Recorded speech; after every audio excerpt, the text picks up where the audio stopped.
SNDP യോഗം Edamuttam central ശാഖ ഗുരുമന്ദിരത്തോട് ചേർന്ന് പുതുതായി നടത്തിയ നിർമ്മിതികളുടെ ഉദ്ഘാടനവും പതാക ദിനവും ശാഖ ഗുരുമന്ദിരത്തിൽ വെച്ച് SNDP യോഗം നാട്ടിക യൂണിയൻ പ്രസിഡന്റ് ഉണ്ണികൃഷ്ണൻ തഷ്നാത്ത് നിർവഹിച്ചു. ശാഖ പ്രസിഡന്റ് പ്രദീപ് തോട്ടുപുര അധ്യക്ഷനായി. ശ്രീനാരായണ ഗുരു ജയന്തി ആഘോഷങ്ങൾക്ക് വനിതകൾക്കും പുരുഷന്മാർക്കുമുള്ള കോടിമുണ്ടും സാരിയും SNDP യോഗം നാട്ടിക യൂണിയൻ പ്രസിഡന്റ് ഉണ്ണികൃഷ്ണൻ തഷ്നാത്ത് വിതരണം ചെയ്തു.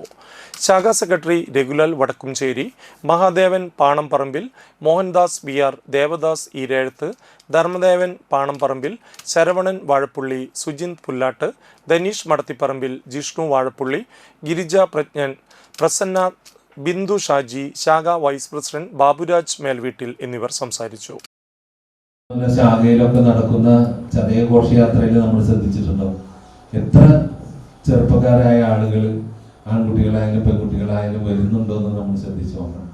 അതേസമയത്ത് ഒരു നബിദിന റാലി ആയാലും അല്ലെങ്കിൽ ഒരു ക്രിസ്ത്യൻ പള്ളിയുടെ ഒരു പെരുന്നാളായിട്ടുണ്ടെങ്കിലൊക്കെ നമ്മൾ അവിടെ അരങ്ങിടാനായാലും എല്ലാ കാര്യങ്ങൾക്കും ആ കുടുംബ സമേതാണ് പള്ളികളിലൊക്കെ ആളുകൾ വരാം. അതേസമയത്ത് നമ്മുടെ ഒരു ചതയായിട്ടുണ്ടെങ്കിൽ പോലും നമ്മുടെ കുട്ടികളൊന്നും വരാത്ത ഒരവസ്ഥയാണ്.